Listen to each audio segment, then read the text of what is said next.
Right in the middle of my vacation, my son texted me, "We know this is your beach house, but we want some alone time with my wife's parents, so please move to a hotel."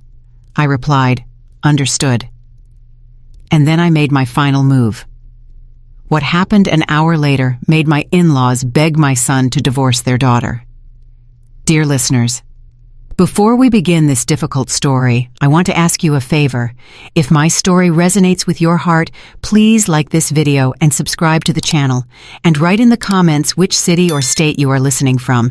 It warms my spirit to know how far my voice travels. Happy listening. The midday sun in the low country doesn't just warm you, it melts you. It burns away everything superfluous, leaving only the essence: scorching stone, the scent of dry Spanish moss, and the deafening ring of cicadas that makes your temples throb by evening. But here, on the terrace of Indigo Point, the heat felt different. The air was heavy not from the humidity, but from the icy silence that hung over the dining table. I stood at the kitchen island with my back to my guests, slicing a juicy, sugar-sweet watermelon. The knife slid into the flesh with a soft crunch. This was my kitchen. I had drafted this blueprint myself 20 years ago. I knew why the window faced exactly southwest, to catch the sunset rays without letting in the brutal midday heat. I remembered choosing these Italian tiles, the color of baked milk, arguing with the contractor about the height of the countertops. Every inch of this house was an extension of me, my will, my labor. But today, I felt like a ghost here, a disembodied spirit whose only task was to serve, clean, and disappear. At the large table on the terrace, under the shade of a pergola draped in wisteria, sat the masters of life. My son, Sterling, had his face buried in his plate, diligently avoiding my gaze. His shoulders were slumped, and in that posture, I saw the little boy who used to hide behind my skirt after breaking a neighbor's window. Only now, he wasn't hiding behind me, he was hiding from me. Opposite him sat Thaddeus and Zenobia Vance, my daughter-in-law's parents. They were eating the red snapper I had prepared with expressions that suggested they were doing the fish a favor by allowing it to be eaten. Zenobia, a heavy-set woman dripping in massive gold jewelry that looked ridiculous against the backdrop of a casual beach lunch, dabbed her lips with a napkin and pushed her plate away with disdain. "The fish is a little dry," she announced loudly, addressing no one in particular. "Remember that restaurant in Savannah, Thaddeus? The snapper was much more tender there." Grunted Thaddeus, not looking up from his phone. Service was different there, too. But the loudest voice belonged to Karis. My daughter-in-law sat at the head of the table, my table, pouring ice-cold wine into glasses. She wore a light white dress that accentuated her deep, glowing skin perfectly, but did nothing to hide the predatory expression on her face. She surveyed the terrace like a general inspecting conquered territory. "Mom, Dad, you have no idea what plans we have," she chirped. Her voice grated on my ears like metal on glass. "Sterling and I decided this wall here is completely unnecessary. We're going to tear it down, put in floor-to-ceiling glass, panoramic views. And this garden?" She waved her wineglass carelessly toward my rose bushes, which I had nurtured for years, selecting varieties resistant to the salt air.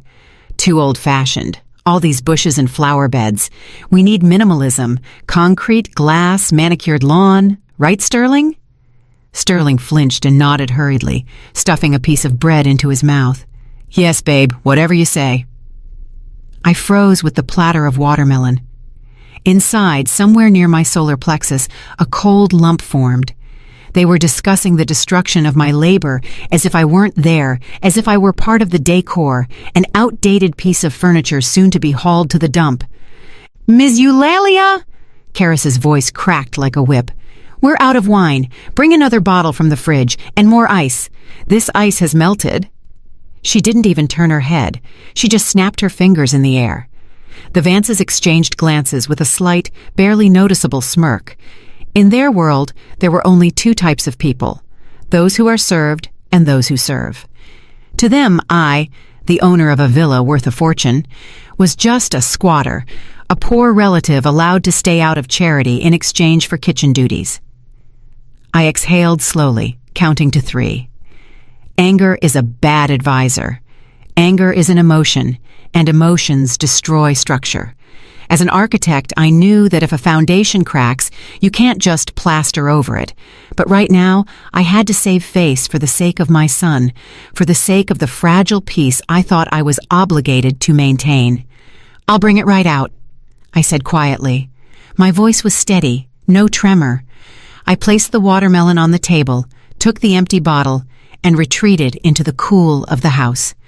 There, in the silence of the hallway, I leaned my forehead against the cool wall. My heart was pounding so hard it echoed in my ears. "Endure it, Eulalia," I told myself. "They're leaving in a week. You survived construction in the 90s. You survived divorce. You survived economic recessions. You can survive this rudeness." Returning with the wine, I caught Zenobia's gaze on me. It wasn't sympathetic. No, it held a patronizing curiosity, the kind one uses to look at a strange insect. "So, Eulalia, you do everything yourself? All by yourself?" she drawled. "We have help for that back home. Sterling says you just have nothing to do in retirement, so you fuss around." I didn't answer. I just poured their wine, feeling an invisible string inside me pulling tighter, stretching to the limit, beyond which lies the snap. "I need to go to the market," I said suddenly. The words came out on their own. I needed to leave, to break out of this circle of humiliation, to breathe air not saturated with the poison of arrogance. "We're out of fresh figs. Do you like figs with your cheese?" "Oh, go ahead," Karis tossed out carelessly, already turning back to her parents. "And pick up some of those large olives. Just don't get the cheap ones like last time." I grabbed my bag and walked out the gate without even changing my clothes. The sun hit my eyes, but I needed it. I walked down the winding street toward the ocean, past live oaks draped in moss standing like sentinels. The sound of the surf grew louder, drowning out the voices in my head. Here, among ordinary people, among the smells of fried shrimp, spices, and the sea, I usually felt alive. The market was buzzing. Vendors were calling out to customers. It smelled of dill and smoked mullet. I stopped at a stall with a familiar vendor to pick out figs, dark, purple, with skins cracking from ripeness. I was choosing the best fruit, out of habit caring for those I left back at the villa. And then, in the pocket of my linen sundress, my phone vibrated. I pulled it out, squinting against the sun. A message from Sterling. My heart skipped a beat. Maybe he felt ashamed? Maybe he wanted to apologize for his wife's behavior? I opened the chat. The letters danced before my eyes, but the meaning hit me instantly, like a punch to the gut. "Mom, we know this is your beach house, but Karis's parents feel uncomfortable. We want to be alone with them, discuss the family business. Please move to a hotel until the end of the week. We'll pay for the room." I froze in the middle of the market square. People flowed around me. Someone bumped my shoulder, muttering an apology, but I didn't hear them. The world around me had gone on mute. Your beach house.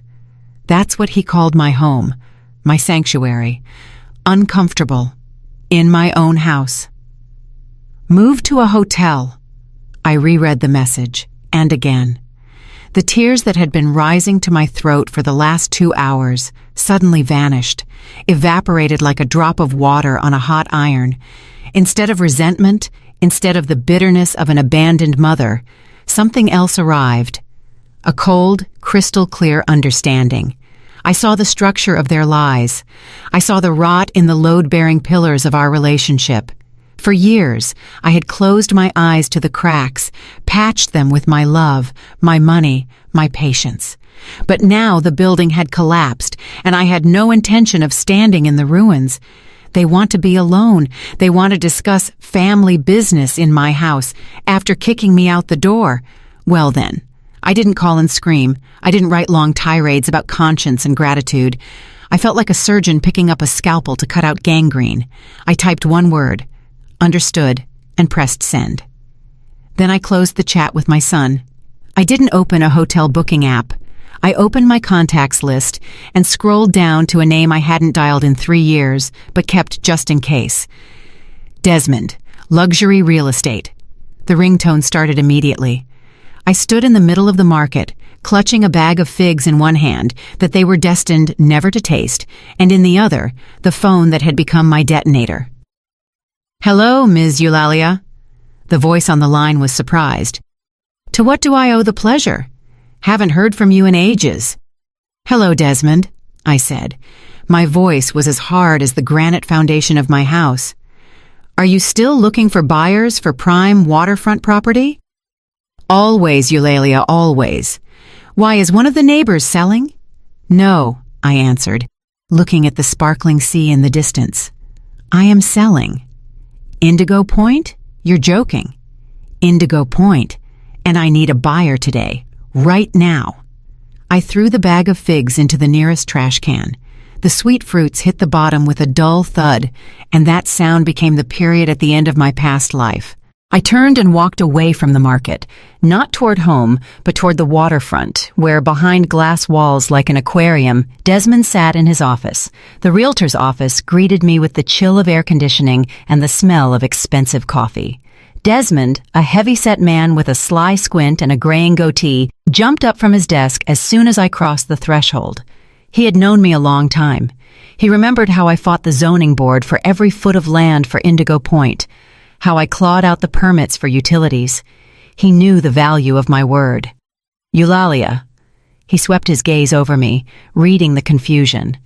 My simple linen sundress and lack of makeup clearly clashed with the determination in my eyes. "Are you serious? The Point? Your baby?" I sat in the chair opposite him, wasting no time on pleasantries. "I need an urgent showing, Desmond. Not just a showing. I need a deal today." Desmond slowly sank back into his chair, interlacing his fingers over his stomach. His professional instinct, honed by decades of deals with capricious wealthy folks, was already firing on all cylinders. "Today is a flexible concept in real estate, Eulalia. Usually that means this month. You know the market. Documents, inspections, negotiations. My documents are in order. The title is clean, no liens. I am the sole owner." I spoke dryly, chopping my sentences. "I don't need negotiations. I need a person with cash who wants this house right now, someone ready to pay for immediate possession." Desmond squinted, studying my face. He was looking for traces of hysteria, madness, or despair, but he saw only cold calculation. "Did something happen?" he asked cautiously. "A new life has begun," I replied, "and there is no room in it for old walls." "Do you have such a client?" Desmond chewed his lip, then abruptly reached for his keyboard. "There is one. Titus the Titan Banks, a developer from Atlanta. Crazy money, temper like a powder keg. He's been eyeing your lot for a long time. Says the view is worth $1 million. He's in town right now, looking for something turnkey, to move in tomorrow and live. But he's a handful, Eulalia. He's difficult. I don't care about his character as long as he has the cash," I cut him off. "Call him. Tell him the owner is ready to show the house in an hour, and warn him the condition of sale is immediate vacating of the premises by—" I stumbled for a second, choosing the word, "by the temporary tenants." Desmond raised his eyebrows but didn't ask questions. He dialed a number, put it on speaker, and winked at me. "Hello, Mr. Banks?" "Yes, it's Desmond. Remember that house on the Point?" "Yes, the one with the terraces." "The owner is ready?" "Yes, today. Price?" He looked at me questioningly. I wrote a number on a piece of paper and slid it to him, a number that would ensure a comfortable old age anywhere in the world. Desmond chuckled approvingly and voiced the sum. A coarse, rumbling laugh came from the speaker. "If it's everything you described, I'll take it sight unseen. We're rolling out. Be at the gates in 40 minutes. Desmond hung up. He bit. "Now, let's sign a preliminary letter of intent, so you don't change your mind when emotions cool down." I picked up the pen. My hand didn't tremble. I wasn't signing away a house. I was signing for my freedom. With every stroke of the pen, I felt the weight that had pressed on my shoulders for years becoming lighter. I was no longer the convenient mom, the free cook, or the squatter. I was Eulalia Thorne again, the architect of my own fate. "Thank you, Desmond." I stood up. "Meet you at the villa." Leaving the office, I looked at my reflection in the window. A tired woman in a simple sundress with stray strands of hair. No, this wouldn't do. I wouldn't return there as a victim. I would return as the master of the situation. I walked into a boutique next door. It was an expensive shop where Karis, my daughter-in-law, only went to window shop and complain about the prices. I walked in with confidence. I didn't need a dress or a suit. There was no time for that. I needed details, accessories that change one's posture. I chose a silk scarf, emerald green with gold thread, noble and severe. I tied it around my neck the way I used to when I defended architectural projects before commissions in my youth. Then I walked to the rack of sunglasses, oversized tortoiseshell frames. They hid the fatigue in my eyes and gave my face an expression of impenetrable mystery. Paying with my card, I walked out onto the street. Now I felt different. The fabric on my neck cooled my skin. The dark glasses created a distance between me and the world. I went into a coastal cafe, ordered an espresso, and sat at a table with a view of the town clock tower. I had 30 minutes left. I wasn't afraid of returning. On the contrary, I was waiting for it. Inside me, the excitement of a gambler ignited. One who knows the opponent's cards, but they can't see hers. I remembered their faces at lunch, their disdain, their certainty that I would meekly pack my things and leave for a cheap motel so as not to disturb their family happiness. They think they control the situation. They think I am weak.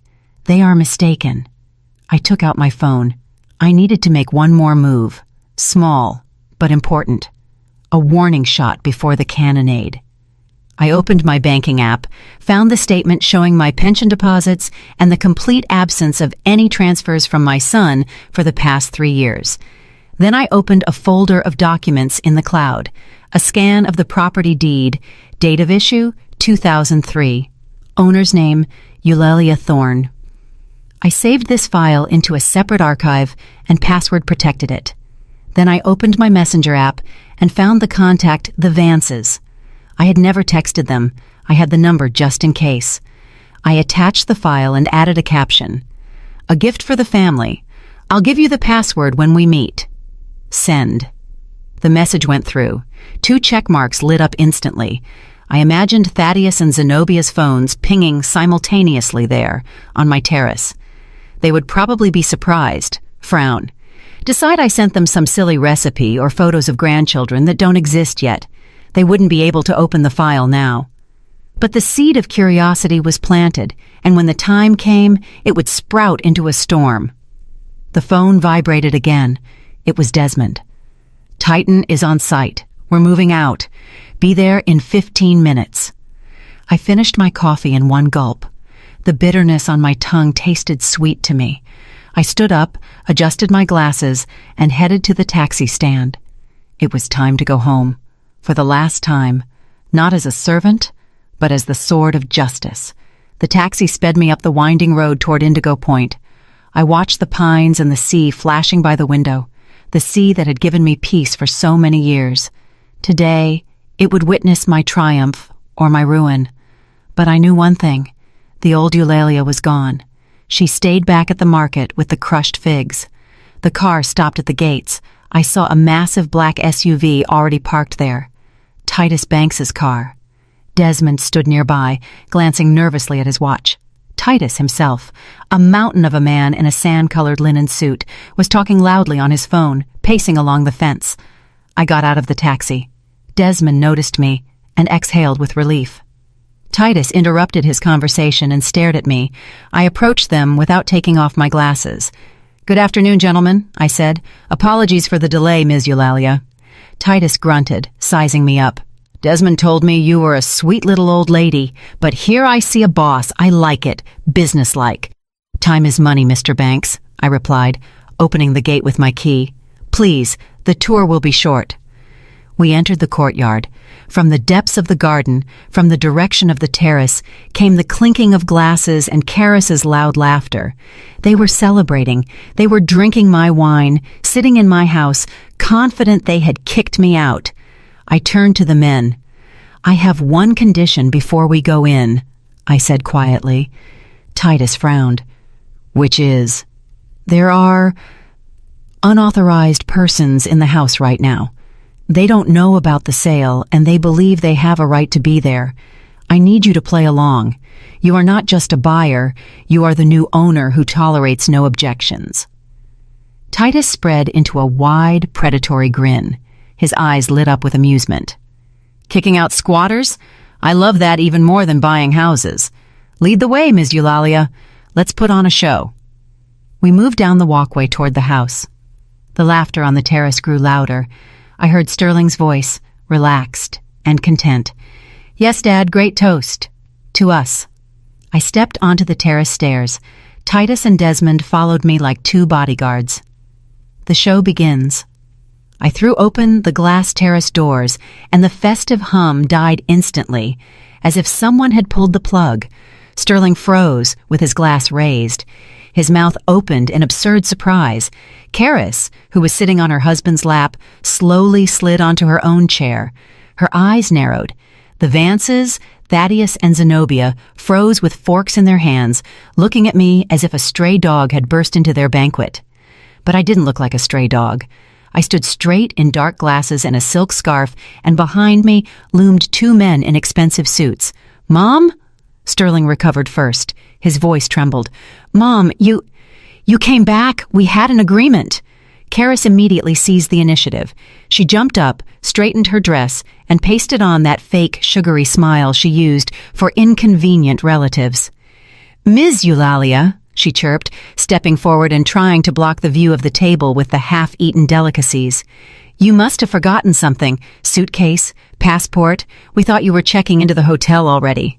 We wired you the money for a taxi. She reached into the purse hanging on the back of the chair. I knew this gesture. She was going to pull out a couple of bills, crumpled into a careless ball, and try to shove them into my hand like a pesky beggar so I would get out of sight quickly. Her parents watched this with approving nods. For them, this was standard procedure. Pay off the problem. Yes, boomed Thaddeus Vance, not standing up. Not cool, in-law. A deal is a deal. The young folks wanted to be alone, and here you are with guests. He waved his fork dismissively toward Titus and Desmond. Who is this anyway? Your boyfriends from the senior center? Zenobia giggled, covering her mouth with a napkin. Thaddeus, stop! Maybe they're porters? Ms. Eulalia, let them take your things from the hall, and let's not spoil the evening. I remained silent. I just looked at them through the dark lenses of my glasses. I saw Karis had already pulled out the money, a crisp $50 bill, and was holding it out to me with the air of a benefactor. Here, take this for dinner at a restaurant, she said loudly so her parents could hear her generosity. And go! Really, this isn't the time. We have a family council. Sterling, my son, sat with his head down. He didn't look at me. He twirled the stem of his wineglass as if hoping that if he spun it long enough, I would disappear. Mom, please, he muttered, barely audibly. Don't embarrass us. Leave. That leave sounded like a gunshot. Quiet, suppressed, but fatal. He had chosen a side, finally and irrevocably. I slowly took off my glasses. My gaze was dry and calm. No tears, no pleading, only cold steel. I ignored Karis's outstretched bill, walked past her as if she were empty space, and stood in the center of the room. Mr. Banks, I said loud and clear, addressing my companion, come in, don't be shy. Titus, massive and noisy, stepped forward, brushing Karis aside with his shoulder so that she barely stayed on her feet. He surveyed the spacious living room, flooded with golden pre-sunset light, like a landlord. Not bad, he boomed. His voice filled the entire space, drowning out the sound of the surf. High ceilings, lots of air. I love it when there's lots of air. Karis gasped with indignation. Who are you? She shrieked. How dare you barge into someone else's house? Sterling, do something. Call the police. Sterling jumped up in confusion, but seeing Titus's size, he immediately deflated. Excuse me, but this is private property, he began uncertainly. Exactly, barked Thaddeus Vance, standing up to his full height. His face flushed red. This is my daughter and son-in-law's house. Get the hell out of here before I call private security. And you, Eulalia, have you completely lost your mind in your old age? Bringing strange men here? I turned to Titus, completely ignoring the screams of the in-laws and daughter-in-law. As you can see, the living room has excellent natural light. I continued my tour calmly, gesturing toward the panoramic windows. Open layout, but clear zoning. The kitchen dining area flows into the relaxation zone. Titus smirked, understanding the game. He walked to the wall, knocked on it with his knuckles, then stomped his foot on the parquet. Solid, he approved. Not drywall, feels like stone. And the view? Show me the balcony view. Of course, I nodded. Right this way. We moved toward the balcony exit, walking straight through the group of stunned relatives. Karis grabbed my elbow. Her fingers dug into my skin. Long nails scratched my forearm. What are you doing? She hissed in my face, forgetting the mask of politeness. Her eyes were full of rage and fear. Are you crazy? In front of my parents? Do you want to ruin everything? I told you to get out. I slowly looked at her hand on my elbow, then raised my eyes to her face. Get your hands off me, I said quietly, but with such intonation that Karis jerked her hand back as if burned. And don't interrupt the showing. Showing? Repeated Zenobia, blinking. What showing? I turned to her, then to Thaddeus, then to Sterling, and finally looked at Titus again. Mr. Banks, I said loudly so everyone could hear, how do you like the house? I'll take it, he answered briefly, shoving his hands into his trouser pockets. Location is prime, house is solid. We discussed the price. I'll transfer the money right now if the keys are on the table in an hour. Silence hung in the room, so thick it seemed you could cut it with a knife. You could only hear a fly buzzing against the glass. What do you mean, take it? Whispered Karis. Her face began to lose color, turning gray under the layer of foundation. I smiled. It wasn't a kind, motherly smile. It was the smile of a chess player delivering checkmate. That means, dear daughter-in-law, I pronounced, enunciating every word, that this house is sold. And as you can see, the current residents, I waved my hand at them, are temporary squatters, and they will vacate the premises within an hour. You can't, screeched Karis, looking back at her parents. Mom, Dad, she's delirious. She has dementia. She thinks she's selling our house. Thaddeus Vance frowned. His thick eyebrows met at the bridge of his nose. He looked at me, then at his daughter, then at Sterling, who had turned whiter than chalk. Karis, he said in a heavy voice, what is she talking about? Why does she call this house hers? Karis panicked. Dad, don't listen to her. She's just listed as a nominal owner for taxes. You know how it is. We pay the mortgage. We put millions into this. This is our house. Nominal? Asked Titus with a sneer. Lady, I saw the documents half an hour ago. It's there in black and white. Eulalia Thorne, sole owner. No liens, no mortgages, no shared ownership. Clean as a baby's tear.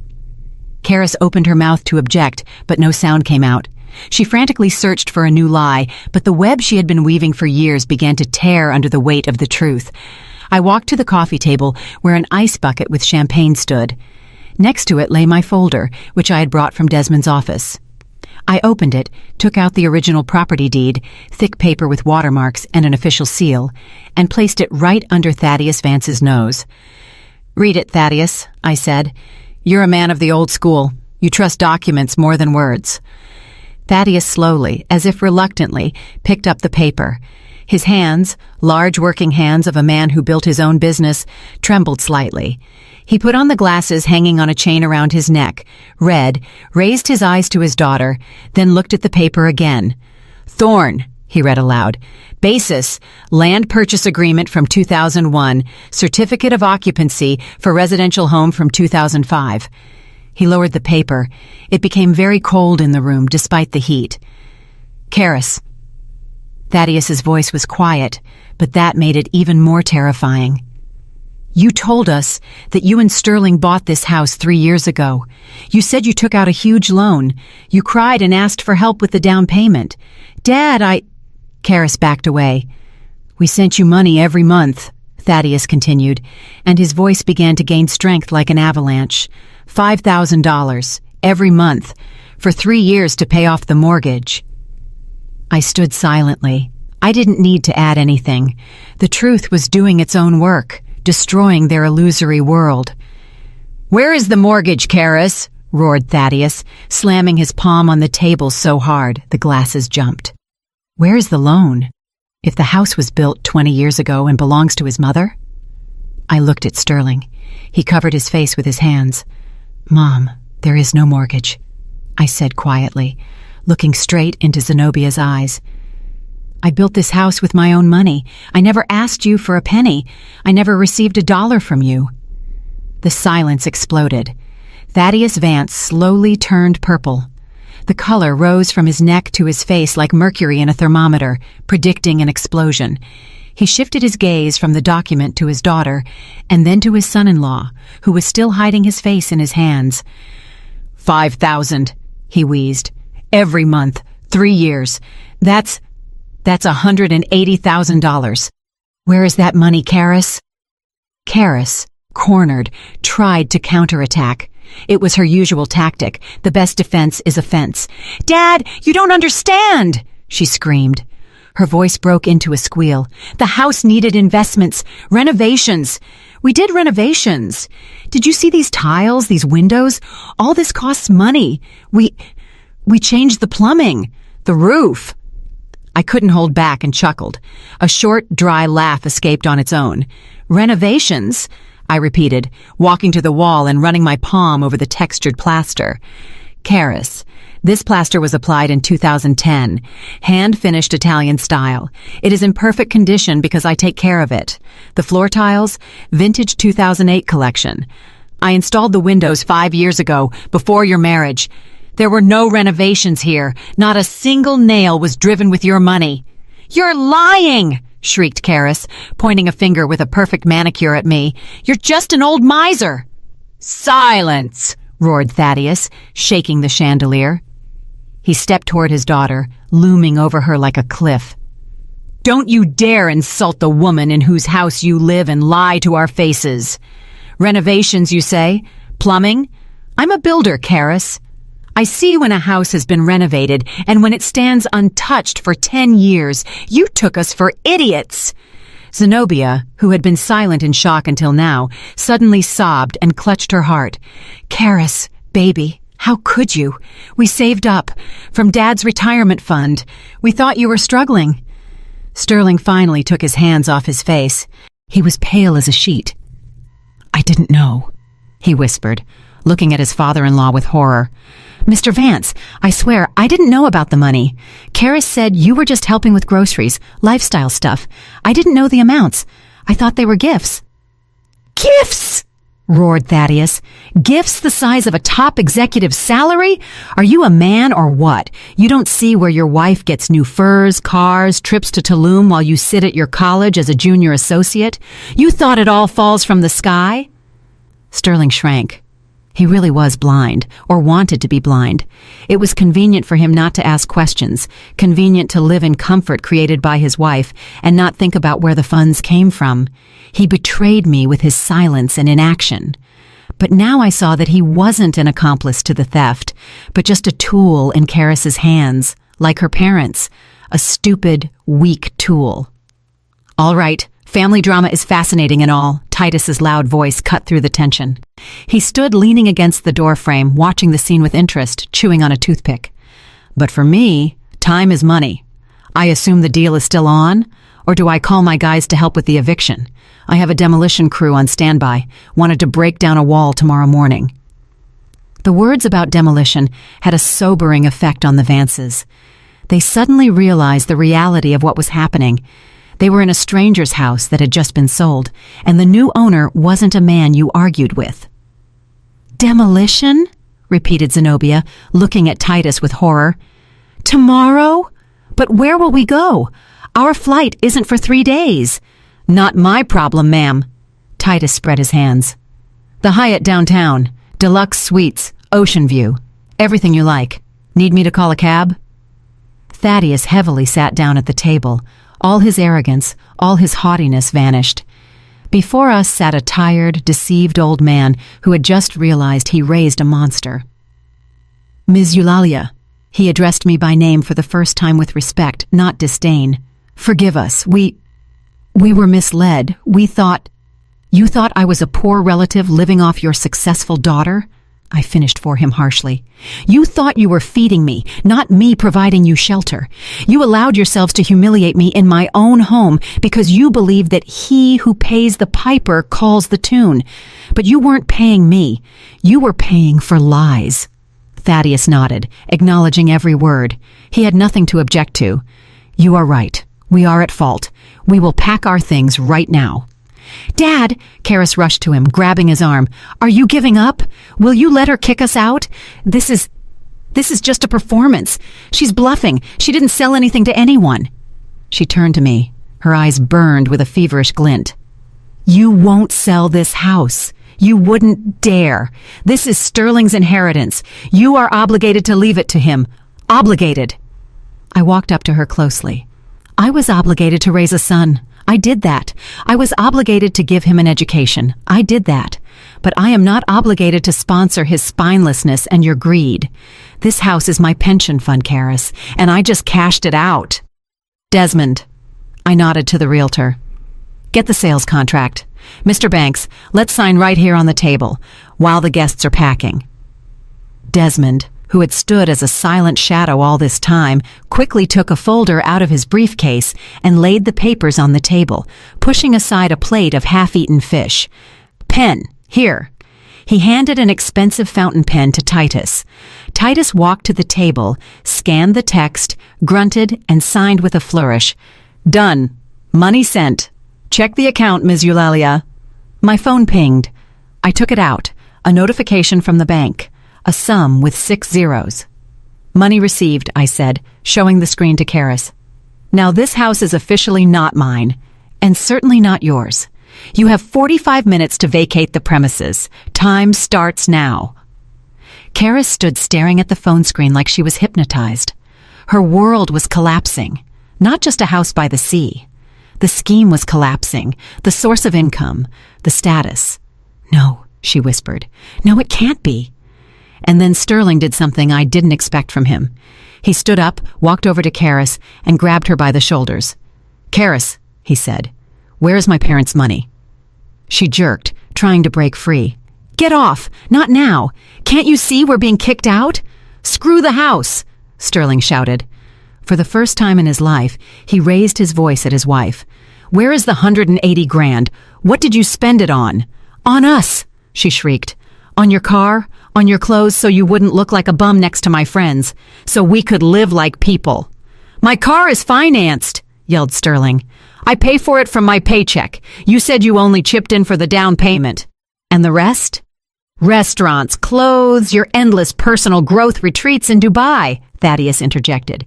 Yes, I wanted to live beautifully. And you are misers. You have millions in your accounts, but you begrudge your only daughter. Karis broke into hysterics, smearing mascara over her face. I have the right. I am the heiress. You are a thief, said Thaddeus, heavy as a verdict. You stole from your parents. You lied to your husband. You humiliated his mother. He turned to Sterling. Pack your bags, son. Are you coming to the hotel with us? We have a lot to discuss. Sterling nodded. He looked broken, but in his eyes appeared something new, some kind of clarity. But Karis wasn't going to give up. She saw she was losing control over everyone, over her parents, over her husband, over the situation. She needed a trump card, the last, most powerful trump card that beats any hand. She straightened up, wiped the tears with the back of her hand, and looked at us all with the triumphant smile of a madwoman. You can't kick me out, she said quietly but distinctly. And you, Sterling, aren't going anywhere. And you, Dad, won't leave me. Why is that? asked Titus, crossing his arms over his chest. He clearly enjoyed this theater. Karis placed a hand on her flat stomach. "Because I'm pregnant," she shouted. "You're going to have a grandson, an heir. You won't throw a pregnant woman onto the street. Eulalia, you're going to be a grandmother. You wouldn't dare." Silence hung in the room again. Sterling froze. His mouth opened. Hope flared in his eyes. Hope that everything could still be fixed, that there was something worth enduring for, that this nightmare had a bright side. "Pregnant," he whispered. "Karis, is it true?" Zenobia gasped and pressed her hands to her chest. Thaddeus froze. His anger stumbled for a moment against the eternal value of continuing the bloodline. I looked at Karis, at her pose, at her eyes darting across the faces of those present, assessing the effect, and I knew. I just knew. I slowly exhaled, looking straight into Karis's triumphant eyes. She stood in the pose of a martyr protecting the most holy thing, and this pose was flawless. Too flawless. "Pregnant?" repeated Sterling, taking an uncertain step toward her. His voice trembled with a mix of hope and fear. "Why didn't you say anything?" "I wanted to make it a surprise," sobbed Karis, instantly switching to fragile mother-to-be mode. "I was saving this news for a special moment when we were all together as a family, and you caused me such stress. It's harmful for the baby." Zenobia had already rushed to her daughter, forgetting the stolen millions. The grandmother instinct proved stronger than logic. "Oh, baby, you shouldn't be upset. Thaddeus, say something. We can't do this to her." Thaddeus stood frowning. His face was still red with anger, but the news clearly confused him. He was a man of tradition. A grandson is sacred. A grandson could redeem the daughter's sins. Titus shifted from foot to foot, looking at his watch. "All right, the soap opera continues," he grumbled. "But I have a schedule, Ms. Eulalia. What are we deciding? Evicting the future mother or what?" Everyone looked at me. Karis with defiance, Sterling with pleading, the Vances with expectation. They expected me to surrender, expected the word grandmother to melt my heart, make me forget the humiliation and lies. But I wasn't looking at them. I was looking at the table. There, among the remains of the luxurious lunch, stood an empty bottle of vintage Brut, and a second one started. And next to Karis's plate was a glass, at the bottom of which remnants of golden liquid still splashed. I slowly walked to the table, grabbed the bottle by the neck. The glass was warm. "Strange, Karis," I pronounced, and my voice sounded in the silence like the strike of a gong. "Very strange." "What's strange?" she snapped, but panic flashed in her eyes. "Strange diet for a pregnant woman." I lifted the bottle higher, demonstrating the label. "Brut Imperial, 12% alcohol content. You drank almost the entire bottle during lunch. I poured for you twice myself, and you demanded more." Karis paled. That's non-alcoholic," she blurted out. "No, darling." I shook my head. "This is vintage wine from my cellar. I know every bottle, and you know the taste of alcohol perfectly well. You drank, laughed, and demanded a refill. A pregnant woman who cares about her child wouldn't pour a liter of champagne into herself in this heat." Sterling looked at the bottle in my hand, then at his wife's empty glass, then at her face. "You were drinking," he said hollowly. "I saw it. You drank 3 glasses. Karis, you're lying." "I just took a sip," she shouted, retreating. "1 sip for the mood. Doctors allow it." "Doctors allow getting drunk until you have red spots on your neck?" asked Thaddeus. He walked up to his daughter, grabbed her chin, and looked into her eyes. "Breathe on me. Karis, breathe," he barked. Karis jerked, breaking away, and with that movement gave herself away completely. The smell of alcohol in the hot room was already distinct, but now it became evidence. "You're not pregnant," said Thaddeus with disgust, wiping his hand on his trousers. "You're just a lying wretch willing to speculate, even on an unborn child, to save your own skin." "It was a mistake," Karis sobbed, falling onto the chair. "I thought I was pregnant. I was late. I didn't take a test. But I felt it. Enough. Thaddeus cut her off. He turned to Sterling. Son, listen to me carefully. I am a tough man, but fair.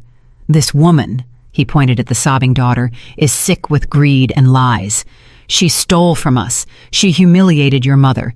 She invented a child to manipulate us. He paused, breathing heavily. If you leave with her now, if you forgive this, you are dead to me. I'm cutting her out of the will. I'm closing all accounts. She won't get a penny from me. And you, if you stay with her, will live on your junior associate salary and pay her debts. And I'm sure there are plenty of debts. Sterling stood as if stunned. He looked at his wife, who had turned into a pathetic, hysterical creature, smearing snot over her face. He looked at me, calm, straight, standing next to the new owners of the house. He looked at his father-in-law, offering him a choice between honor and the abyss. "Sterling!" wailed Karis, reaching her hands out to him. "Don't listen to them. I love you. We'll manage. They just want to separate us." "Separate?" Zenobia asked quietly. She walked up to her son-in-law and took his hand. Her eyes were full of tears. "Sterling, honey, listen to me. I am a mother, and it hurts me to say this about my own daughter. But she will destroy you. She already started. Run, son. Divorce her. Send her to us.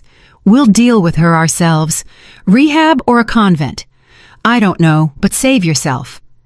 Sterling looked at his mother-in-law.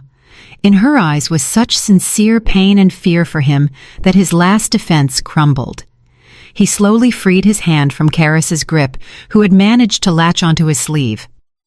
"I'm filing for divorce," he said. His voice was quiet but firm. For the first time in many years. "What?" Karis froze. "I'm filing for divorce," he repeated louder. "I don't believe a single word you say anymore. I'm tired of being a fool." He turned to me. "Mom, forgive me. I was blind." I nodded. I wanted to hug him, press him to my chest like in childhood, but now was not the time for sentimentality. The lesson had to be learned to the end. "I forgive you, son, but the house is sold and you have to leave with them." "I understand." He lowered his head. "I'll go to a hotel. I need to think." "Excellent!" Titus clapped his hands. "Drama over. Finale clear. And now exit stage left, folks. My crew is idling." Thaddeus silently took the resisting Karis by the elbow. Zenobia picked up her purse. Sterling grabbed his jacket. They shuffled toward the exit. Karis screamed, cursed us all, threatened lawsuits, but her father dragged her with the inexorability of a bulldozer. 5 minutes later, their car, tires screeching, drove out the gates. It became quiet on the terrace. Only me, Desmond, Titus, and the sound of the sea remained. "Well then, landlady?" Titus winked, pulling out a cigar. "Beautifully done. Just like in the movies. Money's in the account, papers signed. When do you hand over the keys?" I walked to the terrace railing. The sun was setting into the sea, painting the water the color of molten gold. This view was worth all the money in the world, and I realized I couldn't give it up. Not now. Not like this. "Mr. Banks," I turned to him. "How about we rewrite the ending?" Titus Banks slowly took a drag on his cigar, releasing a thick cloud of smoke that the sea breeze immediately snatched up. He looked at me with a squint that read, not irritation, but rather the professional interest of an experienced poker player. "Rewrite the ending?" he repeated, flicking ash over the railing right onto my favorite rose bushes. On any other day, I would have scolded him, but today it seemed like such a trifle. "Ms. Eulalia, you understand we're not in a theater. Signatures are set, money sent. Legally speaking, you are standing on my balcony." Desmond, my old realtor friend, got nervous. He started wiping his foggy glasses with the edge of his jacket, shifting a frightened gaze from me to his massive client. "Eulalia," he whispered, "what are you thinking? The deal is closed. Recording the deed is just technicalities. My assistant already sent the scans. You can't just—" "I can," I interrupted him, not taking my eyes off Titus. "The transaction is still pending. We can process a return as an erroneous transfer or cancel the contract by mutual agreement right now." "Why?" Titus leaned his elbows on the railing, looming over me like a mountain. "You got a great price. You got rid of the dead weight. Why do you want this house where every corner now reeks of betrayal? If I were you, I'd take the money and fly to Bali." I looked at the sea. It began to darken, turning from azure to deep ink. "This house doesn't reek of betrayal, Mr. Banks. It smells of my labor, my life. The betrayal was in the people, not the walls. The people are gone, the walls remain, and I don't want to lose them." I turned to him and straightened my back. "I sold the house to burn bridges, so my son and his wife wouldn't have the illusion that they have somewhere to return to. So I myself wouldn't have a path of retreat into the role of the convenient mom. This performance was necessary, but the curtain has fallen." Desmond made a strangled sound like a moan. "Eulalia, but the commission I worked—" "Your commission stays with you, Desmond," I reassured him. "I'll pay you the full percentage. Consider it payment for Best Supporting Actor." Desmond immediately fell silent, his face brightening. Now everything depended only on Titus. He could dig in his heels. He could kick me out the door and would be within his rights. I risked everything, going all in for the second time that evening. "And what's my interest?" asked Titus, looking me straight in the eye. "I wasted time. I drove my car out here. I was already mentally placing billiard tables here. You suggest I just leave?" "I suggest a return of the full amount right now," I said firmly, "plus 5% on top, for the trouble, for your time, and for the pleasure you got kicking out my daughter-in-law. I saw you enjoyed that." Titus chuckled. The corners of his lips twitched. 5% is generous, but a bit low for a broken dream of a beach house." Everything inside me clenched. If he refused, I would remain a rich but homeless woman. I would lose my anchor. 10, I said. "That's my final offer. That's a huge amount for an hour of your time." Titus laughed loudly, thunderously, so that the seagulls shied away from the roof. He slapped his palm on the railing. "Iron Lady. Architect, you say? I see you've got a spine." He reached into the inner pocket of his jacket and pulled out the very contract we signed 20 minutes ago, twirled it in his hands. "You know, Ms. Eulalia, I knew right away you weren't selling." "What?" I blinked in surprise. The eyes. He tapped a finger against his temple. "I've been in business 30 years. I see people who want to get rid of an asset, and people who are ready to rip throats out for what's theirs. When you showed me the house, you stroked the walls. You looked at these grapes like they were children. Sellers don't do that." He tore the contract in half. With a sharp rip, the paper turned into 2 useless halves. Then he folded them and tore them again. "I'm not a looter," he said seriously, throwing the scraps into the ashtray. "I saw you were cornered, and I decided to play along. I didn't like your daughter-in-law from the jump. I see through people like that. Empty shell in a pretty wrapper. So consider this my contribution to restoring justice." I stood unable to believe it. The tension that had held me for the last hours began to recede, and my knees treacherously trembled. You refuse the penalty? The 10%? "No, of course not. I'm not an idiot," he grinned. "You'll transfer the penalty fee. Business is business, but the house is yours. Desmond, void the deal. Tell the bank there was a technical error in the routing numbers." Desmond hurriedly nodded, already dialing a number on his phone. Titus extended his hand to me. His palm was huge and warm. "Pleasure doing business with a smart woman. And now, if you'll allow me, I'll drink a glass of that very brute your pregnant daughter-in-law didn't finish." "To victory." I shook his hand. "With pleasure," I replied. "I'll open a new bottle. That one's flat." We returned to the living room. The house was mine again. The silence that previously seemed frightening now felt like a blessing. But in this silence, a sharp, persistent sound suddenly rang out. It was my phone, left on the table. The screen lit up with the name Sterling. The phone vibrated on the polished surface of the table like a living creature demanding attention. Sterling. The name pulsed on the screen, evoking a complex range of feelings in me. from habitual maternal anxiety to a new cold detachment. Titus, already holding a glass of fresh champagne, nodded at the phone. Gonna answer, or let him suffer? I picked up the phone, but didn't rush to press accept. Let him suffer, I replied, declining the call. Silence is good for him. But the phone rang again, and again. The persistence with which he tried to break through suggested that out there, beyond my house, the next act of the drama was unfolding. On the fourth time, I finally answered, putting it on speaker. Mom! Sterling's voice was erratic. Background noise of traffic and female screams could be heard. Mom, can you hear me? This is some kind of hell. I hear you, Sterling, I answered calmly, taking a sip of icy brute. What happened? Did you not get checked into the hotel? What hotel? We didn't even make it. He was almost shouting. Dad, Thaddeus stopped the car right on the highway. He kicked Karis out. I raised my eyebrows in surprise, meeting Titus's gaze. He chuckled approvingly. Kicked her out? I repeated. Right on the road? Yes.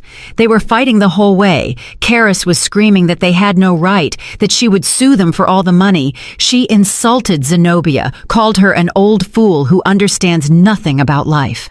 And then Thaddeus just slammed on the brakes. He opened the door, threw her suitcase onto the shoulder and said, Walk. Maybe your brains will fall into place. In the background of the call, Zenobia's voice was heard, trembling and weak. Sterling, son, give me some water. My heart. Mom, continued Sterling, and I heard panic in his voice. We're at a gas station now. My mother-in-law is sick. Karis is left back there on the highway. She's screaming and throwing rocks at passing cars. I don't know what to do. Should I go back for her or take Zenobia to the hospital? I'm confused. I closed my eyes. My son is 35 years old, and he is still asking Mom how to act in a situation he himself created with his lack of will.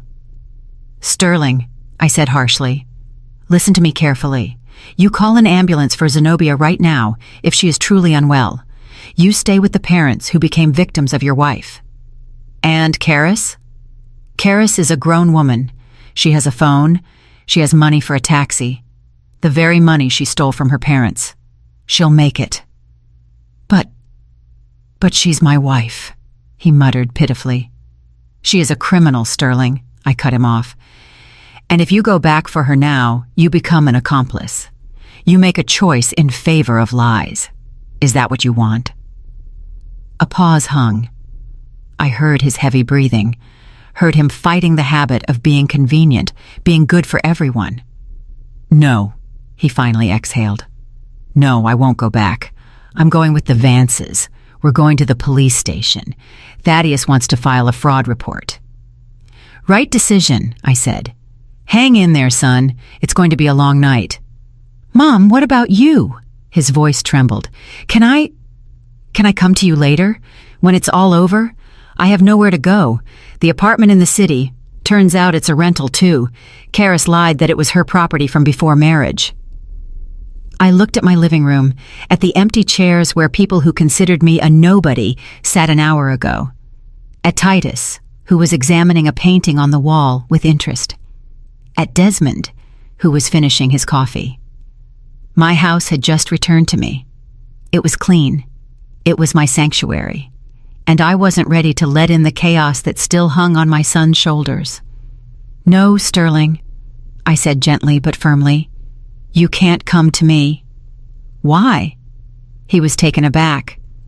But you didn't sell the house. You're there. I am here. But my house is currently under quarantine. From stupidity, from weakness, from other people's problems. You are 35. Get a room at a hotel. Figure out your life yourself.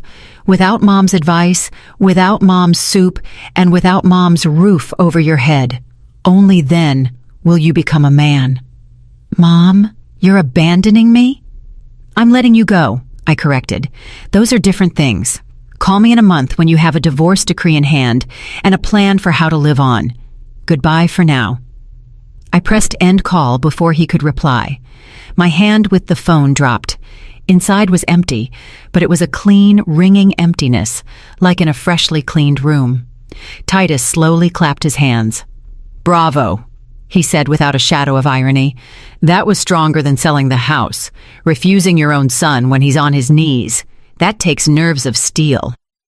"That takes love," I objected, looking at the dark phone screen. "Sometimes love isn't letting them lean on you, but letting them stand up themselves. If I hand him a crutch now, he'll stay lame for life." "Wise," he nodded. "Well then, Ms. Eulalia, the show is over. Villains punished. Hero sent into exile for spiritual growth. And us? And us." I smiled sincerely and lightly for the first time that day. "We will celebrate. Desmond, get the cognac. The one you brought me as a gift 5 years ago, and we never got around to opening." Desmond beamed. "The 20-year-old Armenian brandy? It's in the car. Be right back." While Desmond ran to the car, I walked out onto the terrace. Night had fully claimed its rights. The stars over the ocean were bright, sharp. Below in the darkness, the surf roared. Somewhere out there on the highway, my soon-to-be ex-daughter-in-law was possibly hitchhiking, cursing the day she decided I was a weak old woman. Somewhere out there, my son was making adult decisions for the first time in his life, and I stood on my land. I felt the warmth of the sun-baked stone through my soles.